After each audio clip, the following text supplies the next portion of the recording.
and TV channel. We're all staying safe and well. We're going to look at a returning series today. I'm into season 2, or here in the UK we call it series 2. Don't worry, it's a little bit different to the US and other countries.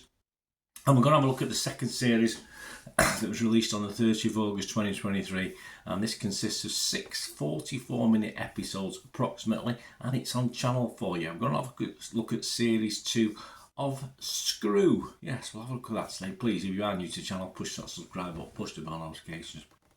Film and TV reviews like this, information vlogs, lots of different things. Jump on board, spread the word, share your views and comments. It'd be great to hear from you. And if you can manage to give us a little like, a little thumbs up, I'd be very grateful. Yes, Series 1 holds a fair 6.8 out of 10 rating on Internet Movie Database, so that's good. All episodes are now on All4 for a good binge watch, and that's what I like to do.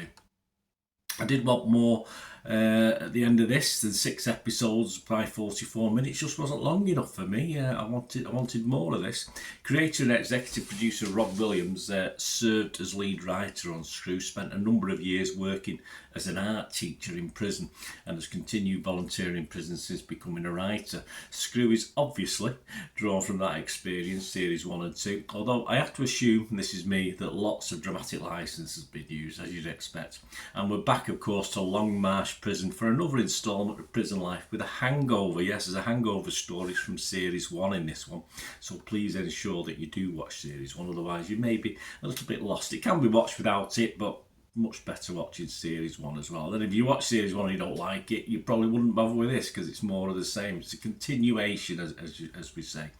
And it's about, well, the fallout continues from series 1. Shooting the prison staff and inmates are rocked by that, of course, and there may be an undercover cop put in their midst to try and solve this out. In this second series, he's hoping to glean crucial information about that damn gun, from series 1.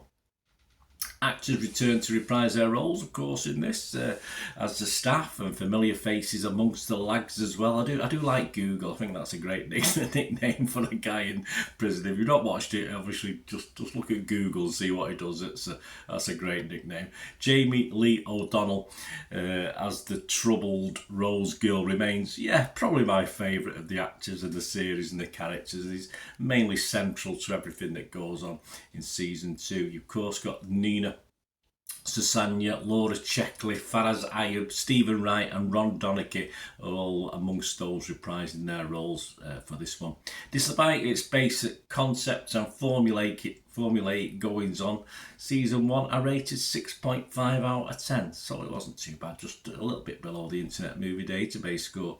And this follows a familiar pattern, and like the previous season, gets a little sillier as it moves along to the series climax, but the familiar faces and the poor to good acting, he's not the greatest acting in the world in this, are pretty fun to watch, though that perhaps is not the right word to use, is it, amongst the slashing and cuttings and stabbings and bashings, etc. that goes on.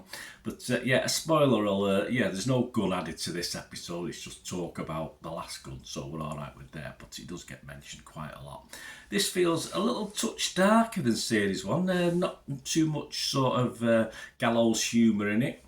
A bit few and far between in this. But the inmates, some returning inmates, but obviously some new inmates as well. The usual mix of swagger and attitude, and some quite comedic English accents amongst them as well. They do get a broad range of locals in this prison. I'm assuming they take prisoners from all over the country based on the accents anyway. With the staff return, it's nice to be familiar with their characteristics. Mostly bad, but some good.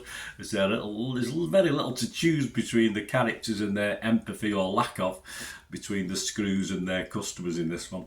Again, it's a disengage your brain and just watch for especially the climactic final episode that pushes the boundaries of credibility to the very max, as you'd expect. But as pure entertainment, for me, it was over far too soon. As I said, lots of faults, but I just liked it for what it is. So my score for this one compared to last time, if it was Rotten Tomatoes, I'd have to be fresh on it. If it was Metacritic, I'd have to be positive on this one. and my Internet Movie Database and my Berners score on this one, I'm going to give it exactly the same as the first series, because I probably enjoy it. It's not quite as light, it's a bit darker, I thought, in this, even though there's no shooting. The humour perhaps wasn't there, there's a little bit more in series 1.